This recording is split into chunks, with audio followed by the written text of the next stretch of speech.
Sharqiy Turkistonda keng doiralik madaniyat qatlavami ilib berayotgan Xitoy, amlikda Uyg'urlarning milliy kimligini yo'qotish bilan qolmay, Uyg'ur tiliga oid hamma narsani o'chirib tashlamoqda. Zimiston to'g'rining xabar qilishicha, Urumchidagi Xinjiang universitetining atrofidagi qatnash belgilari tushirilgan taxtalardagi Uyg'urcha yoziqlar o'chirilgan. Shuning bilan birga, muxbirga uchur yetkazgan mazkur maktabning 2-yillik o'quvchisi Mahmud, sahardan kechgacha har vaqt nazorat qilinamiz, qichish imkoniyatimiz yo'q. E'tiqodimizning davolash kerak bo'lgan bir virus ekanligini aytdi degan. Nuremberg shahrida yuzlagan kishining qatnashishi bilan yurish faoliyati va yig'ini o'tkazilib, Xitoy zulmiga norozilik bildirildi.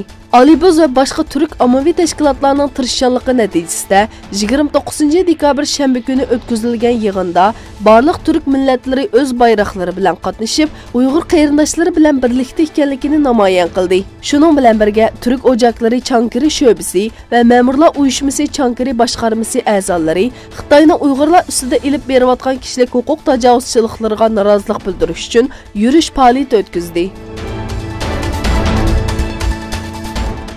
Suriyadagi yangi taraqqiyotlarni muzokara qilish uchun hay'at boshlab Rossiyaga borgan Turkiya tashqi ishlar ministri Mevlut Çavuşoğlu, Suriya va rayondagi masalalarda Rossiya va Eron bilan yaqin hamkorligimizni davomlashtiramiz.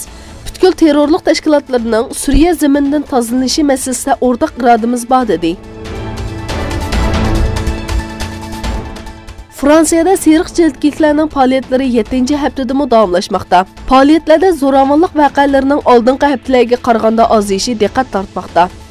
Yiqilg'ularning bahosining o'stirilishiga qarshi boshlagan namoyishlar, bojning umumyuzlik yuqori bo'lishi va fuqarolarning turmushda qiynalishi qatorliq sabablar bilan 7 haftadan buyon davomlashmoqda.